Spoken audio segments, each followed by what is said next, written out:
अस्सलाम वालेकुम रहमतुल्लाहि व बरकातुहू। मैं फ़खर जमाल, आप देख रहे हैं मेरा यूट्यूब चैनल। व्यूअर्स, शदीद गर्मी के मौसम में अपने सोलर सिस्टम को शॉर्ट सर्किट और आग से बचाने के लिए कुछ चीज़ें मैं आपको बताऊंगा। अगर आप इन बातों पे अमल करेंगे तो इंशाल्लाह आप इस हादसे से बच सकते हैं। बहुत सारी शिकायत ऐसी आ रही हैं कि शॉर्ट सर्किट हो जाता है, सोलर सिस्टम में आग लग जाती है, इन्वर्टर में आग उठ जाती है और बहुत सारा नुकसान हो जाता है।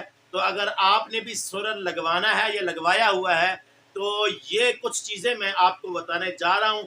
आपने वीडियो ज़रूर देखनी है ताकि इन बातों पर अमल करके आप भी महफूज रख सकें, अपने जो अहल अयाल है उसको भी महफूज रख सकें। अल्लाह से दुआ है कि अल्लाह हमारी हिफाजत फरमाए, हमारे लिए आसानियाँ फरमाए।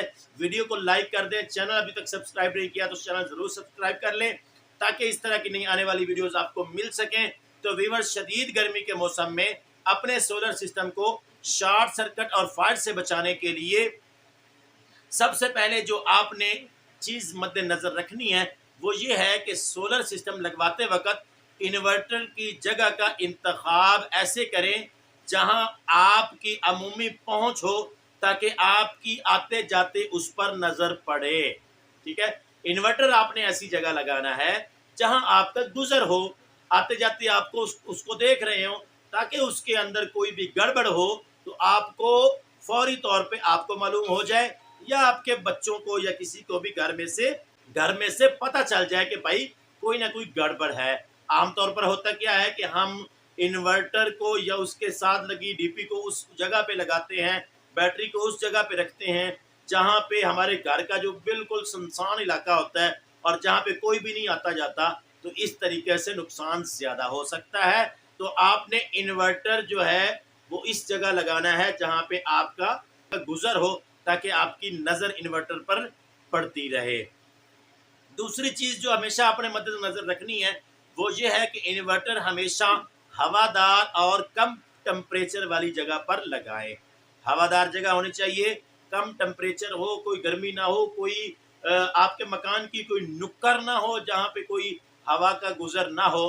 क्योंकि टेम्परेचर जो है वो इन्वर्टर का खुद भी फ़ैन तो लगा होता है, लेकिन अगर ज़्यादा गर्मी का माहौल होगा, जिस तरह की गर्मी आजकल पाकिस्तान में पड़ रही है, तो फिर नुकसान ज़्यादा हो सकता है। तो आपने ये चीज़ मद्देनज़र रखनी है कि इन्वर्टर हमेशा हवादार और कम टेम्परेचर वाली जगह पर रखना है। तीसरी चीज़ जो आपको मद्देनज़र रखनी है वो ये है कि इन्वर्टर वाले कमरे में कागज़, कारपेट, कपड़े, लकड़ी या कोई भी आग पकड़ने वाली चीज़ हरगिज़ ना रखें। सबसे ज़्यादा आग लगने की यही वजह होती है कि इन्वर्टर से कुछ ख़राबी होती है, थोड़ी बहुत स्पार्किंग हुई तो आपके उस कमरे के अंदर या इन्वर्टर के आसपास कुछ ऐसी चीज़ें पड़ी हैं जो कि फ़ौरन आग को पकड़ लेती हैं और इससे नुकसान ज़्यादा हो सकता है।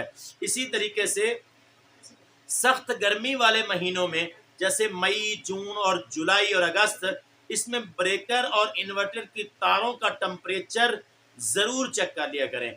जहाँ जहाँ पे आपका कोई जोड़ लगा है, जहाँ जहाँ पे आपने कोई ब्रेकर लगाया हुआ है, जहाँ पे इन्वर्टर के अंदर इंटर हो रही है तार, इन्वर्टर से बाहर जा रही है, बैटरी के टर्मिनल हैं, सारी जगह के टेम्परेचर आपने चेक करने हैं। आप हाथ लगा के भी अंदाज़ा लगा सकते हैं कि कहीं पे भी अगर कोई ब्रेकर बहुत ज़्यादा गर्म हो रहा है, कहीं तार कोई गर्म हो रही है, तो उसका हल तलाश करें, कारीगर को दिखाएं या उस इन्वर्टर ब्रेकर को चेंज करें। तो ये चीज़ भी आपने हमेशा मद्देनज़र रखनी है कि आपके सोलर सिस्टम में सोलर पैनल से लेकर इन्वर्टर या एमपीपीटी तक जो भी रास्ते में कोई जोड़ है, कोई ब्रेकर है, तो आपने उसको चेक करना है कि उसमें कोई टेम्परेचर ज़्यादा तो नहीं है, कोई तार गर्म तो नहीं हो रही, ब्रेकर गर्म तो नहीं हो रहा। तो आपने उसको खुद या कारीगर को दिखा के चेक करवाना है अगर ज़्यादा गर्म हो रही है चीज़ें तो, क्योंकि ज़्यादा गर्म होंगी तो ही आग पकड़ने के ज़्यादा अंदेशे होते हैं। इसी तरह अगली चीज़ जो मैं बताऊंगा आपको वो ये है कि कोशिश करें एसी और डीसी ब्रेकर की डीबी अलग अलग लगवाएं। आजकल आमतौर पे हमने देखा है कि इन्वर्टर के साथ जो डीबी लगी होती है उसी में इन्वर्टर एसी ब्रेकर होते हैं, उसी में डीसी ब्रेकर होते हैं। तो ये चीज़ आपने मद्देनज़र रखनी है कि एसी और डीसी ब्रेकर जो आपने लगाने हैं वो दोनों की डीबी जो है वो दोनों के अलग-अलग होनी चाहिए, ताकि किसी के अंदर एक के अंदर कोई मसला बने तो दूसरे को नुकसान ना पहुंचे। इसी तरह अच्छे और मयारी क्वालिटी के ब्रेकर लगाना ज़रूरी है। ब्रेकर जो हैं वो थोड़े पैसे ज़्यादा हों लेकिन आपकी हिफाजत करते हैं, तो आपने अच्छे वाले ब्रेकर लगाने हैं। और इसी तरह कम अज़ कम एसी जो है ना उसका अर्थ लाज़मी जो है ना वो आपने लगाना है। अर्थ के जो आप हम लगाते हैं उसका बहुत ज़्यादा फ़ायदा होता है, जिससे शॉर्ट सर्किट होने में बहुत ज़्यादा मदद होती है कि जिससे शॉर्ट सर्किट नहीं होता। बैटरीज़ की चार्जिंग स्टैंडर्ड से ज़्यादा ना रखें और टर्मिनल हमेशा टाइट रखें। कट ऑफ टाइम जो बैटरी का है आप अपने कारीगर से सेट करवाएं, ओवर चार्जिंग ना हो। और इसी तरह टर्मिनल जो है ना वो ज़्यादा कसे होने चाहिए, ज़्यादा ढीले ना हों। टीवी के ऊपर फायर एक्सटेंशन बॉल लाजमी लगवाएं। एक बॉल मिलता है वो अपनी डीबी के ऊपर लगवाएं। आप किसी भी सोलर वाली शॉप पे जाएंगे या किसी कारीगर से बात करेंगे तो वो आपको बता देगा कि फायर बॉल कौन सी होती है।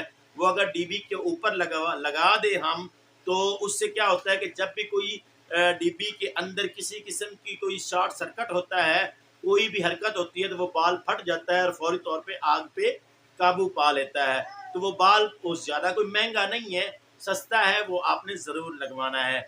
और इसी तरह बैटरी की चार्जिंग स्टैंड, ये बात हो गई बैटरी की कि ओवरचार्ज ना हो। कोशिश करें कि आपने जो भी इन्वर्टर लगाना है वो किसी ब्रांड का होना चाहिए, कोई मामूली ना हो। पैसों की वजह से आपने उसमें कुछ कंजूसी नहीं करनी, अच्छे वाला इन्वर्टर आपने लगाना है। और इसी तरह इन्वर्टर को कभी पहले आग नहीं लगती, हमेशा डीबी या ब्रेकर की वजह से आग लगती है। ये हमेशा याद रखें, ये पॉइंट बहुत ज़रूरी है कि इन्वर्टर को कभी भी आग नहीं लगती, हमेशा पहले आग किसी ब्रेकर को लगेगी या आपकी डीबी में लगेगी। और फिर होता कैसे है कि आम तौर पर मैंने भी देखा है कि कारीगर हजरात इन्वर्टर के बिल्कुल नीचे जो है ना वो डीबी लगा देते हैं, डीबी में आग भड़क उठी और इन्वर्टर में लगी, इन्वर्टर भी जल गया और ज़्यादा नुकसान हो गया। तो इसलिए कोशिश करनी है कि इन्वर्टर से 1 फुट फासले पे साइड पे जो है ना वो आप डीबी लगवाएं, ताकि डीबी के अंदर कोई मसला हो तो इन्वर्टर को कोई मसला ना हो। तो ये चीज़ें थी ख़ास तौर पे जो मैंने आपको बतानी थी कि गर्मियों के अंदर शॉर्ट सर्किट से सोलर के अंदर आग पैदा हो सकती है। आप अपने आप को भी महफूज रखें, अपने अहले अयाल को भी महफूज रखें और इन बातों का ख्याल रखें। अल्लाह से दुआ है अल्लाह हमारी हिफाजत फरमाए, अल्लाह तमाम परेशानियां दूर फरमाए, अल्लाह सब की आसानियां फरमाए। वीडियो को ज़रूर लाइक कर दें, चैनल पर नए हैं सब्सक्राइब ज़रूर कर दें ताकि इस तरह की नई आने वाली वीडियोज़ आपको मिल सकें।